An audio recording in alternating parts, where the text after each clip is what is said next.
Namaste students, welcome back again to this virtual class. In today's session, we will be extending our studies of work and energy. This is our last episode of the physics, and almost physics, chemistry and the biology portions have been completed. So, this will be our last episode in physics. So, let us learn in today's episode, that is power. Before going to know this, let us have a small recap on the past two episodes. We have learned about work done, right? Work done means the applied force causes some motion. Now, when we apply force, there are three possibilities. If the motion of the object is with the direction of the applied force, then the work done will be positive. If the motion of the object is opposite to the direction of applied force, then in that case the work done will be negative. If the applied force and the direction of motion makes some angle, then in that case the work done will be calculated by using a formula W is equal to F cos theta into displacement. If the applied force and the direction of motion of the body is right angle to each other, then at that time the work done will be 0. So, this is what we have learned in work done. So, whenever we talk about the work done, these three conditions you should know. And in the last episode we have discussed about different forms of energy. As far as class 9 syllabus is concerned, we have to learn only two forms of energy. They are potential energy and kinetic energy. Kinetic energy is the energy possessed by a body by the virtue of its motion. Simply, we have learned that whenever a body moves, during its motion it acquires some energy. It has some energy. With that energy the object is moving. That energy we call it as kinetic energy. The formula of kinetic energy is equal to half mv square. This is what we have seen, right?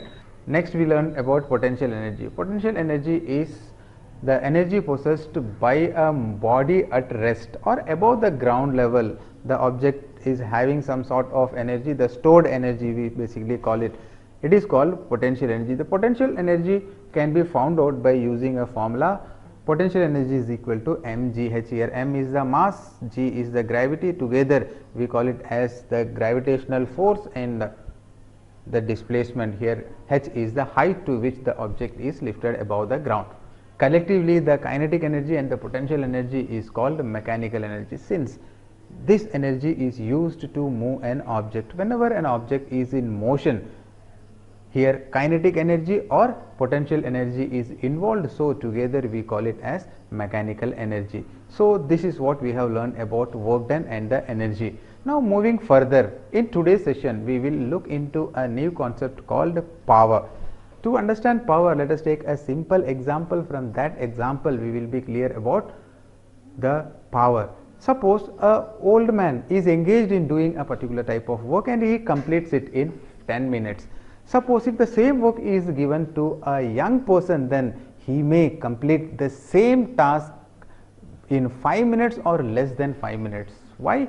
Because the young person has more energy. With that he can complete it in 5 minutes or less than 5 minutes, but the old person takes more time since he may not be having enough energy. From this we can say that the young person has more power since he completed the work in less time. He took less time, whereas the old person has less power since he completed the same task by taking more time. So, from this we can say that power is the rate of doing work. Here, by substituting the SI units, we know that the SI unit of work done is joule and time is second. So, the rate of doing work is called power. It can also be defined as power is the work done per unit time.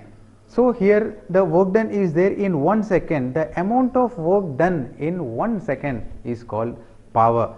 Dear students, we have already studied that work done is equal to energy. So, in order to do a particular type of work, equal amount of energy is consumed. So, power can also be defined in terms of energy. So, the amount of work done in unit time or the amount of energy consumed to do a particular work.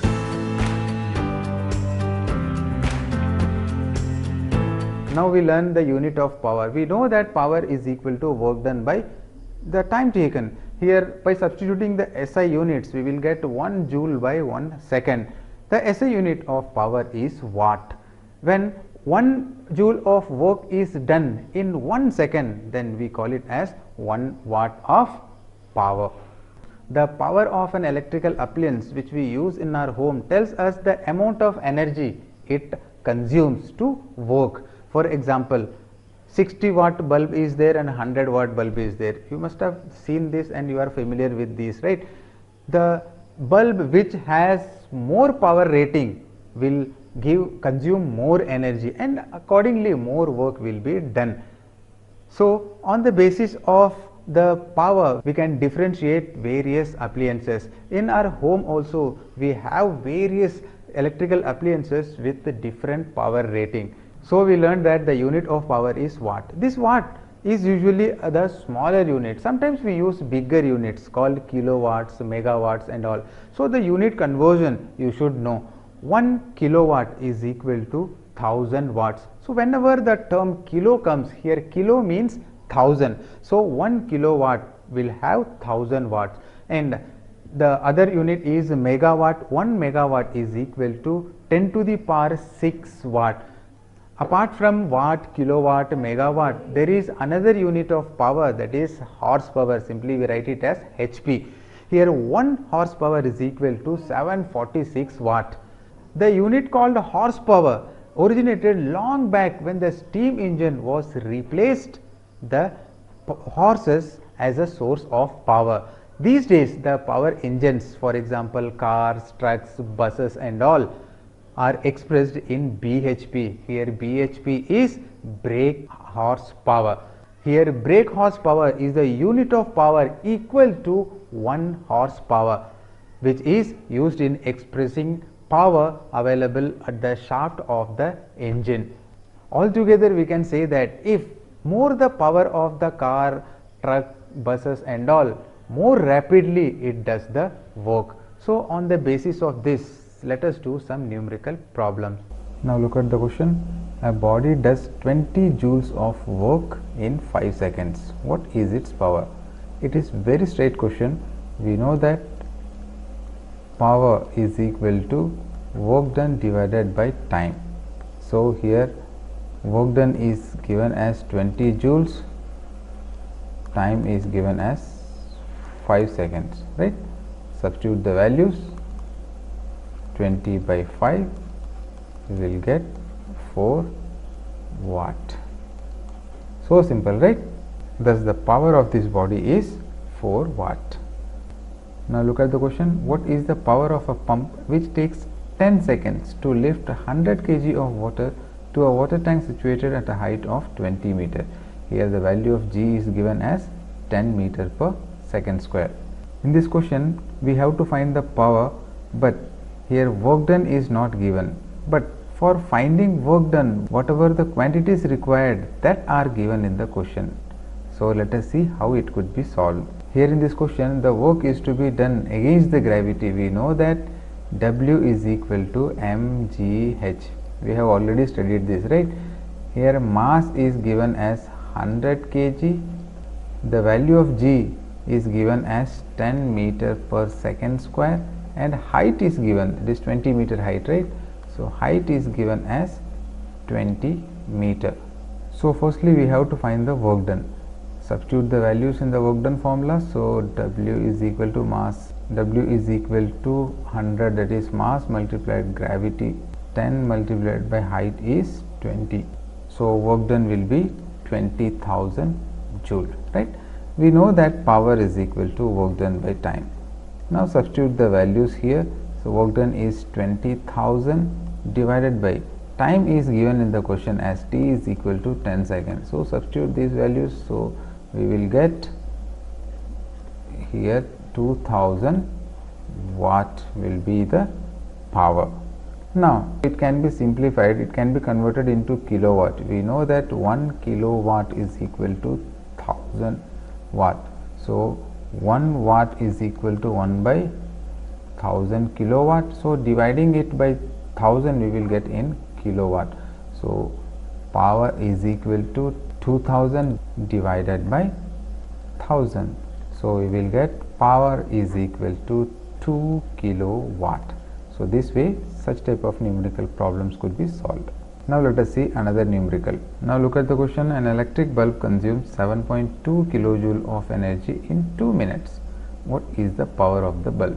We know that power can be expressed in terms of energy. So total energy consumed divided by time. Here in the question the value of E is given as 7.2 kilojoule, right? Time is also given, that is 2 minutes. Here the time has to be converted into second. We know that 1 minute is equal to 60 seconds, so here we will get 120 seconds.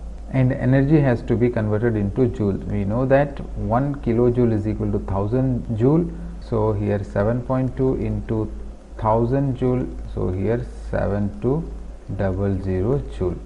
So substitute the values over here. So P is equal to energy we have 7200 joule divided by time is 120 seconds. So here 0 gets cancelled. Here 6, so 60. So power is equal to 60 joule per second, which is 60 watt, right? So the power of this electric bulb would be 60 watts.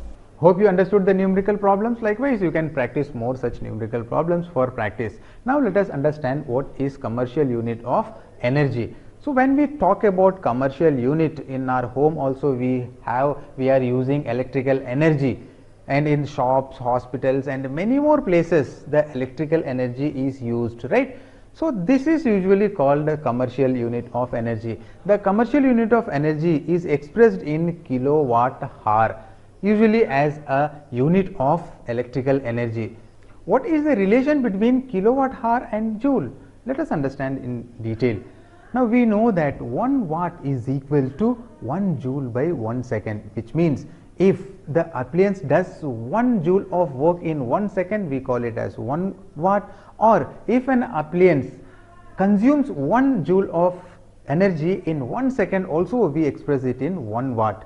And 1 watt hour is equal to, if suppose an appliance consumes 1 joule of energy per second, if the same appliance is operated for 1 hour, then we will get 1 kilowatt hour, right? So here 1 kilowatt hour is equal to 1000 joules by second into 1 hour. We know that in 1 hour we have 3600 seconds. So by substituting this, we will get 1 kilowatt hour is equal to 1000 joules divided by seconds multiplied by 3600 seconds. Here second gets cancelled. Finally we will get 1 kilowatt hour is equal to 3600,000 joules. So in short form we can write 3.6 into 10 to the power 6 joule. So if an appliance consumes 1 joule of energy in 1 second, then in 1 hour the total energy consumed by the appliance will be 3600,000 joules, or 3.6 into 10 to the power 6 joule. So based on this, let us do some numerical problems. Look at this question. A radio set of 60 watts runs for 50 hours. How many units in kilowatt hour of electrical energy are consumed? In the question, power is given as 60 watts. So P is equal to 60 watt. Here we have to find the units in kilowatt hour. So the power is in watt, so it has to be converted into kilowatt, and we know that 1 kilowatt is equal to 1000 watt. So 1 watt is equal to 1 by 1000 kilowatt. So 60 watt will be 60 divided by 1000 kilowatt. So 0 gets cancelled, and upon solving this we will get 0.06 kilowatt, right? And in the question, time is given as 50 hours. So T we have 50 hours. We know that power can be expressed in terms of energy. So P is equal to energy divided by time. Here we have to find energy consumed, right? So on rearranging this, we will get energy is equal to power into T. So we have the value of power as 0.06 multiplied by time is 50 hours, right? Upon solving this, we will get 5 6 are 32 places will go, so 3 kilowatt hour. This will be the required answer. So the electrical energy consumed will be 3 watt hour, or we can say that 3 units. What is, children? Let us see the next question. See this question. A family uses 250 units of electrical energy during a month. Calculate this electrical energy in joules. We know that 1 unit is equal to 1 kilowatt hour. So 250 units will become 250 kilowatt hour, right? We know that 1 kilowatt hour is equal to 3.6 into 10 to the power 6 joules. This we have discussed already. So 250 kilowatt hour is equal to 250 into 3.6 into 10 to the power 6 joules, right? Upon solving this, we will get 9 into 10 to the power 8 joule. So we can say that 250 kilowatt hour will have 9 into 10 to the power 8 joules of energy. Hope you understood the numerical problem. Let us now understand what is transformation of energy. When we talk about mechanical energy, it is the combination of kinetic energy and the potential energy, right? Dear students, the change of one form of energy into another is called transformation of energy. Let us understand this transformation of energy by taking simple example. Suppose a stone or a brick is lifted to a certain height. At that height, the potential energy will be maximum. We know that once the object is above the ground, then it will have its potential energy. At that time, when the object is rest at certain height, the kinetic energy will be 0, right? Once the object is dropped, suppose the stone is there, the stone is dropped, then the stone will come down to the earth, right? Here, when it touches the ground, at that point the kinetic energy will be maximum and the potential energy will be 0. So once the object was at certain height, potential energy was there. On going down to the earth, where does the potential energy go? Here the potential energy transformed into kinetic energy. Let us take another example. If you are throwing a stone vertically upward, when you throw, at that time the kinetic energy will be maximum. The stone will not go vertically above forever, right? After reaching certain height, the stone stops.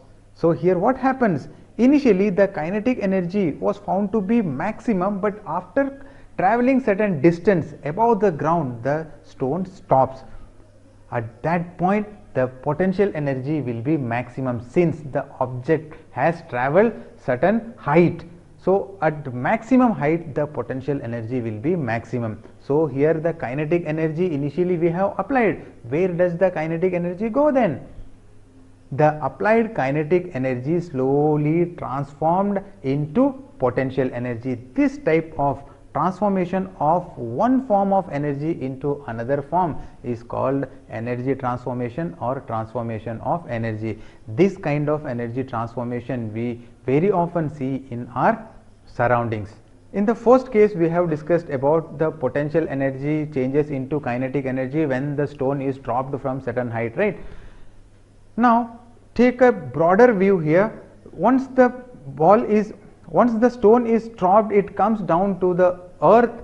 At that time, just before touching the ground, the kinetic energy will be maximum and potential energy will be almost 0, since it is just on the surface of the ground. Now after touching, the body comes to rest. At that moment, kinetic energy will be 0, potential energy, both the energies will be 0. Then where does the energy go? Dear students, when the object falls down to the earth, you may be very much familiar that upon touching the ground, it makes sound. If a heavier object falls down, some sort of heat also you will observe. Here the kinetic energy once again transformed into sound energy or heat energy. This way energy transformation takes place continuously. Let us understand more energy transformation in detail. Let us understand the energy transformation which takes place at hydroelectric powerhouse. Now, the hydroelectric power station is built near the dams. Now, in that dam, water gets stored from the river or any other water sources, right? As a result of this, the quantity of water, the volume of water grows bigger and bigger, and more potential energy is collected there. So, in the dam, a big reservoir in which water is there the potential energy will be maximum, but that potential energy is of no use for us. If the water is allowed to fall on a turbine from a height, then it can rotate the turbine. As a result of this, electricity is generated. This is what happens in hydroelectric power stations, right?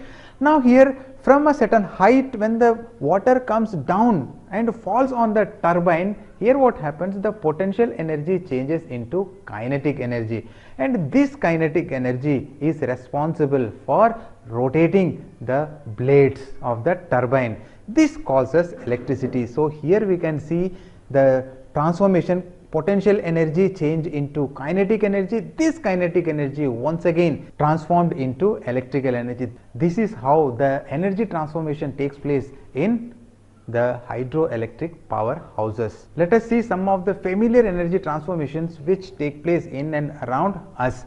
Some of the energy transformation converters are available. By using that converters, we can use the energy transformation. For example, electric motor. This electric motor is used to draw water from one place to another, right?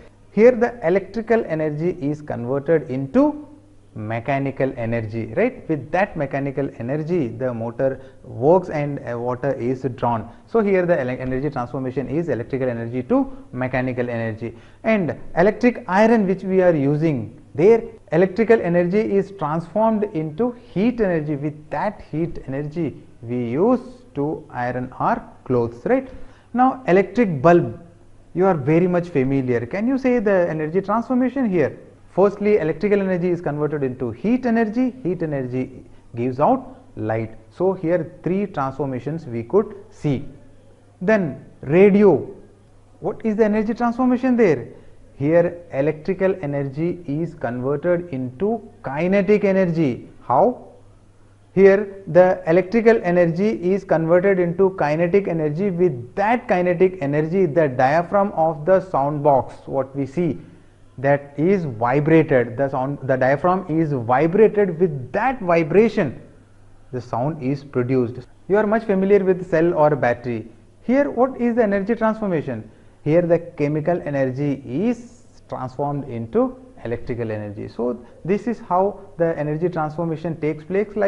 Likewise, you can find more energy transformation in your surroundings. Let us now learn what is the law of conservation of energy. According to this law, it says that energy is neither created nor destroyed.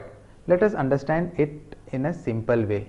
During the conversion of energy from one form to another, some energy may be wasted. For example, when electrical energy is converted into light energy in an electric bulb, then some electrical energy is wasted in the form of heat. Although some amount of energy is wasted as heat, but the total energy remains conserved. Let us understand this with conservation of energy during the free fall of an object. In this, we will take an object at different heights. The conservation of energy during the free fall of a body will become more clear from the following data obtained in an experiment in which potential energy and kinetic energy of freely falling ball were calculated at different positions of its downward journey. Here at position A, you see the potential energy of the ball is 20 joule and the kinetic energy of the ball is 0 joule. Since the ball is at maximum height and the ball has not performed the return journey or downward journey, at this point the total energy will be the sum of potential energy and the kinetic energy. So, here 20 plus 0 is 20 joule.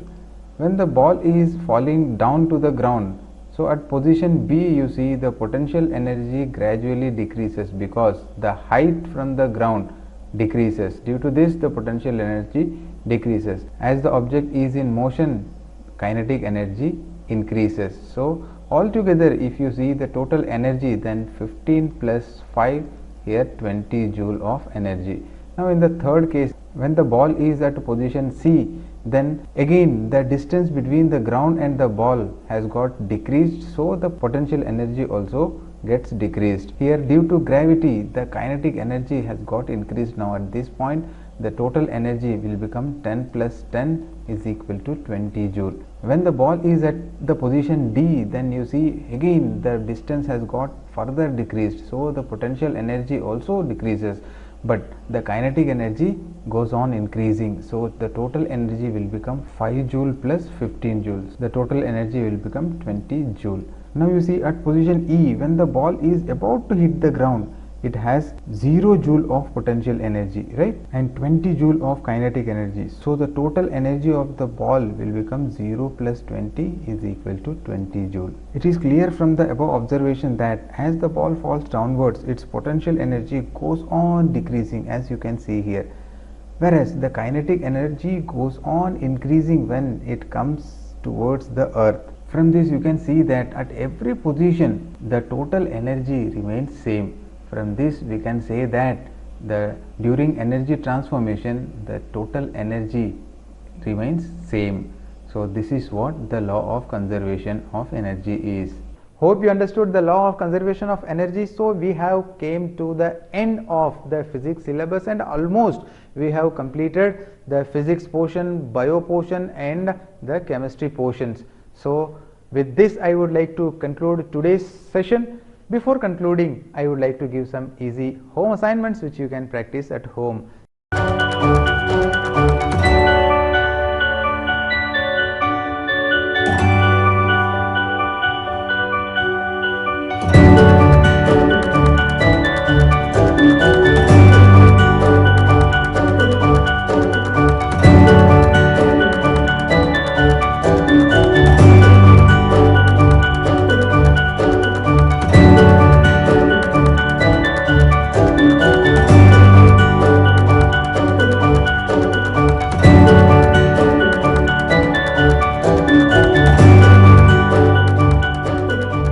Hope you will do all these home assignments very easily. See you all on another day with a new topic. Till then, take good care of yourself.